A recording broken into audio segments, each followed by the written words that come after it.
প্রিয় ভাই বোনেরা, এখন আপনাদের সামনে আমি আমার একটি ইচ্ছার কথা তুলে ধরতে চাই। একজন রাজনৈতিক কর্মী হিসাবে এইখানে মঞ্চে যেমন আমার বহু নেতৃবৃন্দ বসে আছেন, প্রত্যেকটি নেতৃবৃন্দ, প্রত্যেকটি কর্মী, রাজনৈতিক কর্মীর মনের মধ্যে কিন্তু একটি বাসনা থাকে, ইচ্ছা থাকে। কি সেটি? যে একজন রাজনৈতিক কর্মী হিসাবে যখন তার সামনে সুযোগ আসবে, সে তার এলাকার জন্য, সে তার এলাকার মানুষের জন্য কিছু কাজ করতে চায়। হয়তো কেউ কেউ তার যেই মাপের কর্মী বা যেই মাপের নেতা, সে সেভাবে চিন্তা করার চেষ্টা করে। কেউ চায় তার এলাকার, সে যদি সুযোগ পায় তাহলে তার এলাকার একটি রাস্তা সে তৈরি করবে।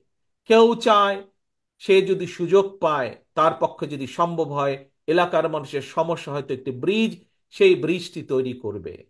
কেউ চায় স্কুল স্থাপন করতে, কেউ চায় হাসপাতাল স্থাপন করতে এলাকার মানুষের জন্য। একজন রাজনৈতিক কর্মী হিসাবে, প্রিয় ভাই বোনেরা, আমিও একজন রাজনৈতিক কর্মী।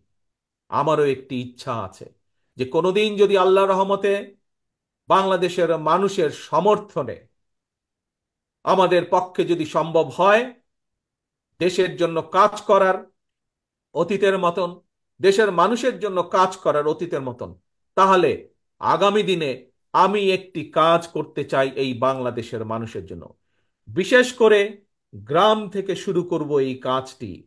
ধীরে ধীরে হয়তো শহর পর্যায়ে যাব আমরা, কিন্তু যেহেতু বাংলাদেশের অধিকাংশ মানুষ বসবাস করেন বাংলাদেশের গ্রামগুলোতে, জেলা পর্যায়ে, উপজেলা বা থানা পর্যায়ে, গ্রাম পর্যায়ে, সেই জন্য তাদের কাছে এই পরিকল্পনা বা কাজটি আমি নিয়ে যেতে চাই।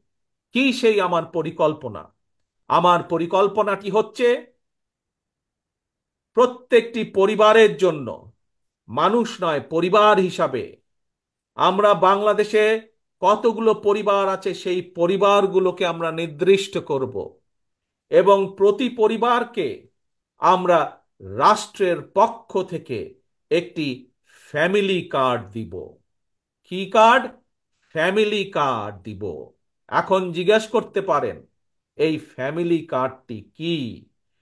এই ফ্যামিলি কার্ডটি হবে সেই পরিবারের মায়ের নামে, বা সেই পরিবারের যে গৃহিণী থাকবেন তার নামে এই ফ্যামিলি কার্ডটি হবে।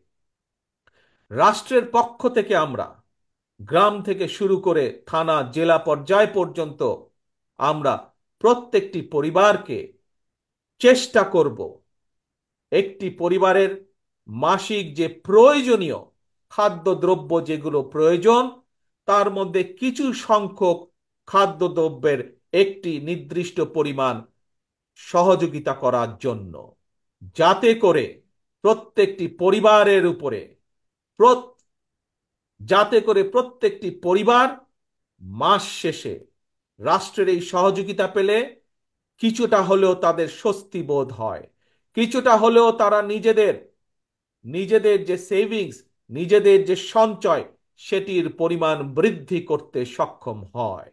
এবং তার ফলে এই সহযোগিতাটা যদি আমরা কয়েক বছর ধরে চালু রাখতে পারি, তাহলে আমি বিশ্বাস করি বাংলাদেশের গ্রামের পরিবারগুলো, গ্রামের মানুষগুলো সচ্ছলতার একটি পর্যায়ে উঠে আসতে সক্ষম হবেন। অর্থাৎ রাষ্ট্র সরাসরিভাবে প্রত্যেকটি পরিবারের পাশে, রাষ্ট্রের সামর্থ্য অনুযায়ী প্রত্যেকটি পরিবারের পাশে দাঁড়ানোর চেষ্টা করবে, তাদেরকে সহযোগিতা করার চেষ্টা করবে, তাদেরকে সাহায্য করার চেষ্টা করবে, যাতে করে তারা স্বাবলম্বী হয়ে উঠতে পারে।